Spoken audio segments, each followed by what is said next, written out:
तो देखो definitely the rock WWE के अंदर जो प्रोमोस कट कर रहे हैं उससे हमें बहुत एंटरटेनमेंट मिल रहा है। हम लोग भी सोच रहे हैं भैया द रॉक का प्रोमोस कट कर रहे हैं, लेकिन अगर मैं कहूँ कि उससे बैक स्टेज के ऊपर हो रही है कंट्रोवर्सी, बिकॉज बैक स्टेज पे लोग कह रहे हैं भैया ये क्या सीन है कि द रॉक को तुम लोग खुली छूट दे रहे हो और हमें पीजी एरा की गाइडलाइंस फॉलो करनी पड़ रही है। So hello everybody and welcome back to new video. Dwayne Johnson the people champ the rock एक बड़े सुपरस्टार है, बोर्ड ऑफ डायरेक्टर के मेंबर है, डेफिनेटली उनके जीवन में जो भी आएगा ना वो सारी चीजें करेंगे। लेकिन रिसेंटली उसको लेकर कंट्रोवर्सी हो चुकी है, उसके बारे में हम लोग बात करेंगे। लेकिन पहले मैं वीडियो को शुरू एक बहुत वियर्ड इंसिडेंट के साथ करने वाला हूं, जो कि तुम्हें सुन के भी अजीब लगेगा, बिकॉज ये चीज मुझे भी सुन के बहुत वियर्ड लगी। हुआ क्या, रिसेंटली स्मैकडाउन का शो हुआ। शो के ऑफ एयर के अंदर ड्रू मैकिंटायर ने आमना सामना किया कोडी रोड्स का, और इस वाले मैच के अंदर हमारे कोडी रोड्स की विक्ट्री भी हो गई। उन्होंने एक टेबल वेबल पे उठा के पटका हमारे मैकिंटायर को, और उसके बाद जाके आसानी से उन्होंने विक्ट्री हासिल कर ली। अब एक फैन ने यहाँ पर ये बात रिवील की है कि इससे पहले रिया रिप्ले की भी एंट्री हुई थी शो के ऊपर, और रिया रिप्ले बेसिकली एक च्युइंगम खा रही थी, जो कि उन्होंने रिंग के बीचों बीच में ही स्पिट कर दी, यानी कि थूक दी थी।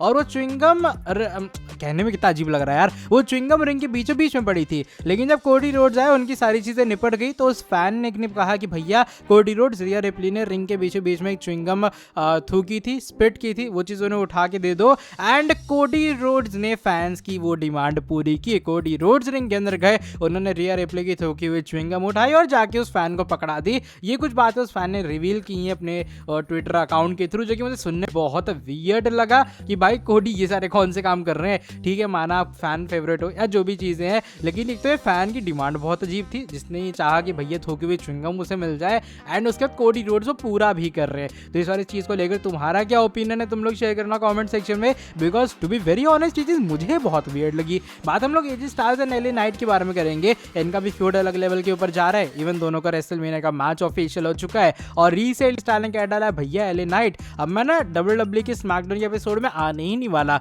मैं आऊंगा डायरेक्ट रेसलमेनिया 40 के अंदर। हुआ क्या, एजी स्टाइल ने रिसेंटली अपने ऑफिशियल ट्विटर अकाउंट के ऊपर एक वीडियो क्लिप अपलोड की है, जिसका स्क्रीनशॉट मैं यहाँ पर डाल दूंगा। और यहाँ पर हमारे जो एजी स्टाइल्स है वो ये कहते हैं भैया एले नाइट मैंने तेरे से बदला ले लिया, तेरे को मार कूट दिया, और अब मैं स्मैकडाउन के अंदर नहीं आऊंगा, बिकॉज मैं पागल नहीं हूँ। मुझे पता है अगर मैं वापस आऊंगा तो मेरे लिए प्लान बना के बैठा होगा नॉल सारी चीजें, और तो मेरे पे अटैक करेगा, इसलिए एजी स्टाइल्स स्मैकडाउन के अंदर आएंगे ही नहीं, वो डायरेक्ट आने वाले हैं रेसलमेनिया 40 के अंदर। एंड इसके बाद से अगर तुम जाके इस वाली ट्वीट का कमेंट सेक्शन देखोगे ना, लोगों का ऐसा मानना है कि अब जो एले नाइट हैं वो इन्वेट करेंगे एजे स्टाइल्स के हाउस को। तुम्हें याद होगा पहले सामुआ जो ये कांड कर चुके हैं, वो जा चुके हैं एजे स्टाइल्स के घर पे, एजे स्टाइल्स की बेटी और उनके वाइफ से मिल चुके हैं। तो मे बी वो जो एंगल है वो डब्ल्यूडब्ल्यूई रिपीट करती हुई नजर आए, बिकॉज एजे स्टाइल ने क्या डाला भाई वो स्मैकडाउन में नहीं होंगे तो एले नाइट तो एजे स्टाइल के घर जा ही सकते हैं ना। सो दैट्स व्हाई शायद डब्ल्यूडब्ल्यूई ऐसा एंगल प्लान कर सकते हैं, और ऊपर से ये ट्रिपल एच आ रहा है, ऐसी चीजें होती रह सकती हैं, तो इसलिए एले नाइट जा सकते हैं एजे स्टाइल्स के घर पे और उनके घर पे ही कुटाई कर सकते हैं। यानी कि पुराना वाला जो एरा है, वो तुम्हारी जो पुरानी वाइब है एटीट्यूड एरा वाली, वो शायद डब्ल्यूडब्ल्यूई तुम्हें देगी इस AJ Styles and Elle Knight के फ्यूड के अंदर, जिसके लिए मैं तो बहुत एक्साइटेड हूँ। बात हम लोग करेंगे Dwayne Johnson the people champ the rock के बारे में, और उनकी रिसेंटली हुई बड़ी कंट्रोवर्सी के बारे में भी। देखो definitely Dwayne Johnson the people champ the rock एक बहुत बड़े सुपरस्टार है, मैंने वीडियो के स्टार्टिंग में कहा वो बोर्ड ऑफ डायरेक्टर के मेंबर भी हैं। लेकिन अगर तुम ध्यान से देख रहे हो उनके सोशल मीडिया के प्रोमोज या फिर जितने भी प्रोमोज द रॉक आके टीवी के ऊपर भी कट कर रहे हैं, उसके अंदर बहुत सारे एफ बॉम्ब्स हैं, F bomb in the sense 18+ वाली चीजें हैं, ऐसी चीजें जो कि नॉर्मल तुम्हें टेलीविजन पे दिखाई नहीं देंगी क्योंकि पीजी एरा चल रहा है। और हुआ कि रिसेंटली कुछ अपडेट्स आई हैं सामने, स्क्रीनशॉट में डाल दूंगा। यहाँ पर पहली बात तो ये आ रही है कि डब्ल्यूडब्ल्यूई को भी आइडिया होता है अगर द रॉक एक सेगमेंट कट कर रहे हैं या फिर द रॉक अगर एक प्रोमो डिलीवर कर रहे हैं तो उसमें वो एक्स्ट्रा टाइम भी ले सकते हैं शो का। यानी कि ऐसा है कि मान लो हमने 15 जो मिनट है वो अलॉट किए हैं, तो हो सकता है द रॉक 20-25 मिनट ले जाए, तो डब्ल्यूडब्ल्यूई उसके लिए रेडी रहती है, बिकॉज जब से रॉक आए उन्होंने जितने प्रोमोस कट किए हैं उसमें ऑलमोस्ट टाइम लिमिट एक्सीड हो ही चुकी है। चलो डब्ल्यूडब्ल्यूई को तो उससे दिक्कत नहीं है, लेकिन एक और रिपोर्ट आई सामने, वो ये कि बैक स्टेज के ऊपर टैलेंट जो है वो इस चीज से बिल्कुल भी खुश नहीं है कि द रॉक अपने सोशल मीडिया अकाउंट के ऊपर और अपने टीवी प्रोमोस के अंदर एफ बॉम्ब डिलीवर कर रहे हैं, जिसका क्राउड अप्रिशिएट कर रही है। लेकिन डब्ल्यूडब्ल्यूई के बाकी टैलेंट्स को जो पीजी एरा की गाइडलाइंस है वो फॉलो करनी पड़ती हैं, उन्हें ऐसी भी कोई चीज बोलने के लिए अलाउड ही नहीं किया जाता है। तो ये जो डिस्क्रिमिनेशन हो रहा है ना कि द रॉक को परमिशन मिल जा रही है कि भाई तुम कुछ भी बोल दो टेलीविजन के ऊपर, तुम कुछ भी 18+, 20+ चीजें बोल सकते हो, लेकिन बाकी सुपरस्टार को चीज की परमिशन ही नहीं है, तो भाई ये चीजें तो किसी को पसंद नहीं आएंगी डेफिनेटली, क्योंकि सभी जानते हैं कि जितना तुम ये एटीट्यूड एरा वाली चीज करोगे या फिर जितना तुम पीजी एरा से बाहर निकलोगे उतना ज्यादा फैंस एंटरटेन होते हैं, राइट। तो ऐसे तो कोई भी सुपरस्टार उस चीज को इंक्लूड करके अपना प्रोमोस अच्छा बना सकता है, लेकिन डब्ल्यूडब्ल्यूई ने परमिशन नहीं दे रही है, और ये स्पेशल ट्रीटमेंट एक सॉर्ट ऑफ हमारे द रॉक को मिल रहा है। वैसे ऑफ कोर्स फैंस को इससे दिक्कत नहीं है, क्योंकि भैया द रॉक को जितनी क्रिएटिव फ्रीडम मिले, जितना भी कहते हैं ना स्पेशल ट्रीटमेंट मिले, उतने उनके प्रोमोज अच्छे होंगे। और हम लोग चाह रहे हैं कि भाई इतने लंबे टाइम बाद द रॉक ने अपीयरेंस दी है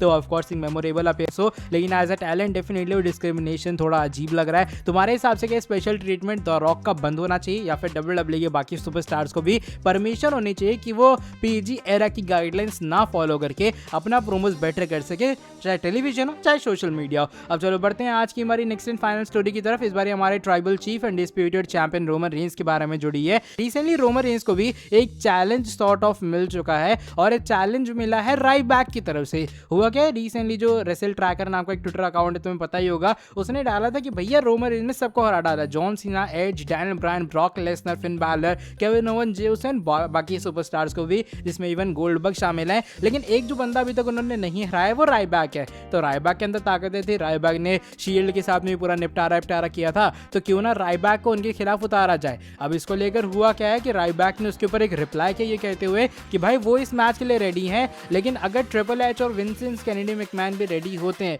तो ऑफ कोर्स राइबैक WWE के अंदर आएंगे। या हाईएस्ट ग्रॉसिंग, मोस्ट वॉच और इंस्टेंट सोशल मीडिया व्यूज वाली फ्यूड होगा, रेवलरी होगी, सेगमेंट होगा, ऐसा कुछ कहना है हमारे राइबैक का। तो एक सॉर्ट ऑफ चैलेंज डिलीवर हो चुका है। बस राइबैक का ये कहना है कि भैया अगर triple H and Vince McMahon राजी होते हैं तो वो भी इस फ्यूड के लिए राजी हैं, वो भी राजी है रोमन रेंस से फेस करने के लिए। क्या तुम लोग चाहते हो कि ये जो चैलेंज वैलेंज एक तरह का हो चुका है ले डाउन, वो मैच एक्चुअल में हो WWE में? क्या तुम में से कोई भी एक है जो कि चाहता है द रॉक की जगह अब हमारे राइबैक भी WWE के अंदर आए और वो फेस करे रोमन रेंस के एक सिंगल्स मैच के अंदर? अपना ओपिनियन तुम लोग शेयर करना कमेंट सेक्शन में। चलो by the way that is it for today video. अगर तुम्हें ये वाली वीडियो पसंद आई है, इस वाली वीडियो को तुम लोग नीचे लाइक कर देना। साथ ही में जो लोग चैनल के ऊपर न्यू है, सब्सक्राइब नहीं किया, सब्सक्राइब कर देना चैनल को और बेल नोटिफिकेशन को भी कर दो ऑन। अब मैं तुमसे मिलता हूँ आके नेक्स्ट वीडियो के अंदर बहुत ज़्यादा जल्दी।